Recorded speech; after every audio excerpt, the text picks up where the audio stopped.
आत्मदेव को एक फल दिया संत ने और कहा ये फल ले जाओ अपनी पत्नी को खिला देना, पुत्र होगा। उस फल को लेकर आत्मदेव अपनी पत्नी धुंधली के पास में पहुंचे और धुंधली से कहा ये फल खाना तुम्हें पुत्र होगा। और वो फल लेकर वो धुंधली, देखिए भाई साहब, अच्छे लोग अच्छा सोचते हैं और बुरे लोग, जोर से बोलिए, बुरे लोग बुरा सोचते हैं। यहाँ पर भी कई अच्छे लोग अच्छा सोच रहे होंगे, बहुत अच्छा किया इन्होंने, इतना बड़ा आयोजन कर दिया, महाराज जी के बुला लिए और वृंदावन से और कथा सुनवा दी, बहुत अच्छा किया। लेकिन कई लोग गलत भी सोच रहे होंगे, नहीं सोच रहे होंगे? उनसे पूछ जिन्होंने यह आयोजन करवाया, मुझसे और तुझसे अच्छा वो बताएंगे। कई लोग तो आने वाले कहाँ करवा दे, कहाँ करवाए हैं, बालू में इतना पैदल चल, पूरा ब्लड प्रेशर हाई न हो रहा है, इतना चलवा दे हैं, थोड़ा और उधर न होता, थोड़ा उधर, किधर, तेरे घर में? अरे तेरे से तो अच्छा है ना, या कराया तो सही, तेरे तो कराया नहीं, तुमने तो कराया नहीं, इन्होंने कराया तो सही कम से कम। तो अच्छाई और बुराई हमेशा आपके साथ जुड़ी हुई है। ये दुनिया अच्छी भी है और बुरी भी है। आप कितना भी अच्छा काम कर लो, राम जी ने कितना किसी का बुरा किया था कभी किसी का, लेकिन उनको भी निंदा करने वाले आज भी मौजूद हैं। ये नहीं करना चाहिए था, राम जी को चाके सिखा दे, ऊपर मर जा पहलवान जा। फिर राम जी तो कियो कि आपको ऐसा नहीं करना चाहिए, अगली बार जन्म लेंगे, नहीं करेंगे। ये दुनिया को आप बदल नहीं सकते। दुनिया तो अपने मुताबिक ही, इसको विचार बनाने में 1 सेकंड लगता है, लेकिन दुनिया के ऊपर मत जाओ। जाना हो तो सिर्फ अच्छाई की तरफ बढ़ो मेरे भाई बहन। जब अच्छाई की तरफ बढ़ोगे तो आनंद आएगा। गोकर्ण का धुंधकारी की जो पहले की मनोस्थिति है, आने से पहले धुंधकारी गोकर्ण को इसकी माँ नहीं चाहती, धुंधली नहीं चाहती कि मैं माँ बनूं। वो फल लिया और गाय को खिला दिया, उससे गौकर्ण हुआ। और इसकी बहन को जो पुत्र हुआ उसे को धन दिया, उससे धुंधकारी हुआ। और धुंधकारी को अपने घर में पाला इसने, इसका नाम धुंधकारी रख दिया। गौ कर्णो पंडितो ज्ञानी धुंधकारी महाखल। धुंधकारी महाखल, महाखल है न माँ की बात मानता है न पिता की बात मानता, मानता ही नहीं। एक सब अपने साथ के बच्चों के साथ खेल रहा था, एक बच्चे को ज्यादा उदम कर रहा था, उसका कंठ दबाया, कुएं में गोविंदाय नमो नमः।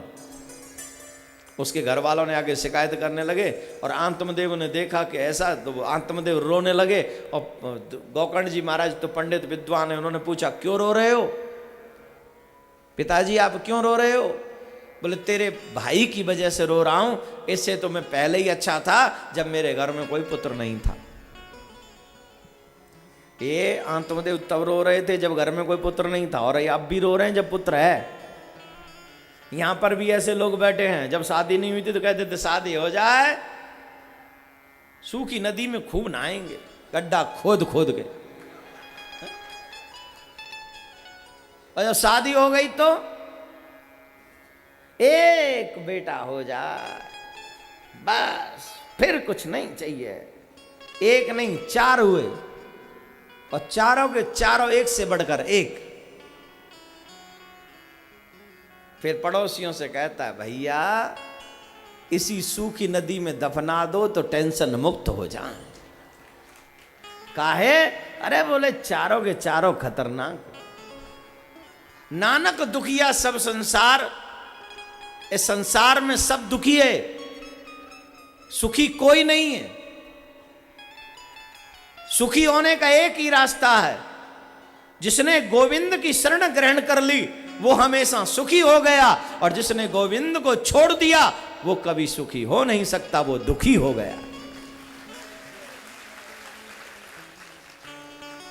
एक और बात बता दें, तीर्थ में जन्म लेने वालों का धर्म के प्रति और जिम्मेदारी बढ़ जाती है।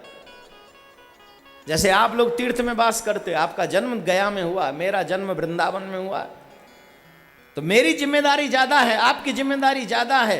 क्यों? क्योंकि यहां तीर्थ में आने वाले लोग हमसे सीखते हैं। जैसा व्यवहार हम करते हैं वैसे वो लोग भी करते हैं।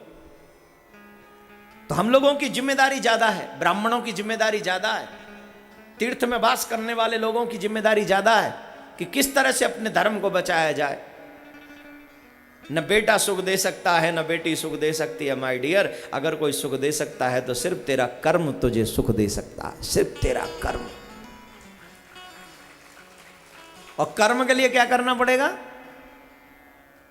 पहले तो ये समझना होगा अच्छा क्या है बुरा क्या है, फिर वही करना होगा, बुरे को छोड़ देना होगा, अच्छे को करना होगा। और एक बात, संसार वाले सिर्फ दुख देते हैं, कभी सुख नहीं देते हैं। सुख तो तुम्हें परमात्मा देता है, मानो या मत मानो। तुमने जो जो भगवान से मांगा मेरे ठाकुर ने तुम्हें वो दिया। लेकिन बताइए दिल पे हाथ रखे, क्या तुम आज तक सुखी हुए? तुमने क्या मांगा? एक घर बनवा दो ठाकुर जी, बनवा दिया। तुमने क्या मांगा? एक बेटा दे दो, दे दिया। तुमने क्या मांगा? थोड़ा सा काम और मिल जाए, मिल गया। सब कुछ तो तूने जो मांगा मिल गया। तू सुखी हुआ आज तक? तू भगवान से वस्तु मांगता रहा, इसलिए तू कभी सुखी नहीं हुआ। जिस दिन तू भगवान से भगवान को मांग लेगा उस दिन तुझे वस्तुओं की जरूरत ही नहीं पड़ेगी। जिस दिन भगवान से भगवान को मांग ले वस्तुओं की जरूरत पड़ेगी, फिर तो भगवान आ जाएगा हमारे पास। और भगवान आ गया तो वस्तु रह जाएंगी कहीं, पीछे पीछे डोलेंगे तेरी परिक्रमा करते हुए, तेरे परिक्रमा करते। बोलो राधे।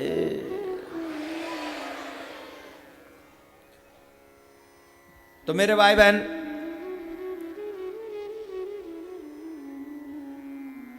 आत्मदेव कहते मैं तेरे भाई की वजह से दुखी हूं। आत्मदेव को गोकर्ण जी महाराज कहते नहीं पिताजी आप मेरे भाई की वजह से नहीं, आप अपने मोह की वजह से दुखी हैं। कैसे?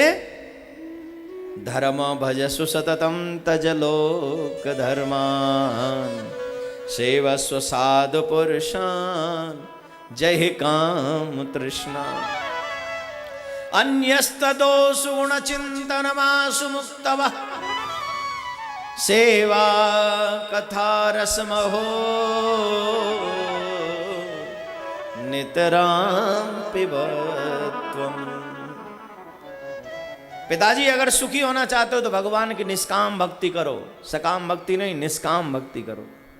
और तुम जो कहते हो मेरे बेटे ने मुझे दुख दिया, ये तुम्हारा बेटा नहीं, ये उसका, छोड़ो।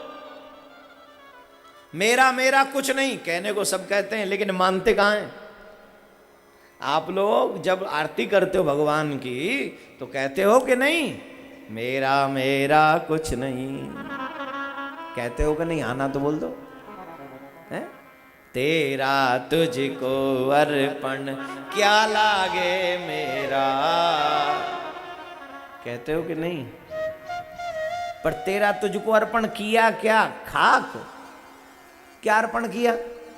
ये बेटा मेरा, ये मकान मेरा, ये दुकान मेरी, ये मेरा, ये हाथ मेरा, ये आईज मेरी, ये नोज मेरी, ये लेग्स मेरे, सब कुछ तो मेरा है। भगवान का कहाँ है?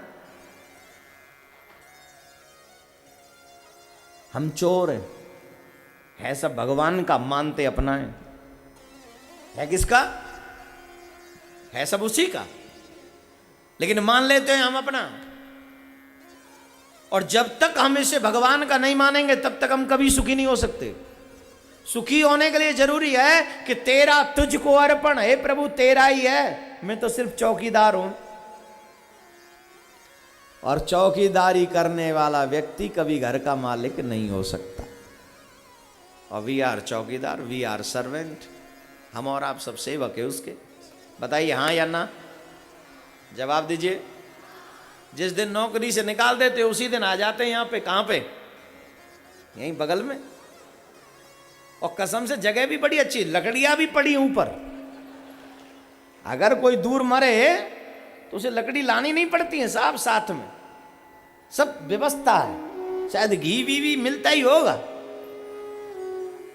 और माचिस तो सबके पास है ही, बस एक बेटे की जरूरत है लगाने वाले की। ले खत्म।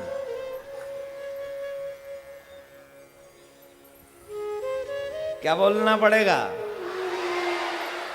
आया है सो जाएगा,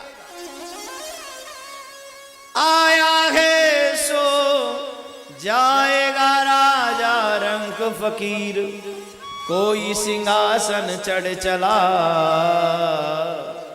कोई बांधे जात जंजीर। मरना तो सबने है, ये पक्की बात है। तो जब मरना ही है तो कुछ अच्छा करके मरो।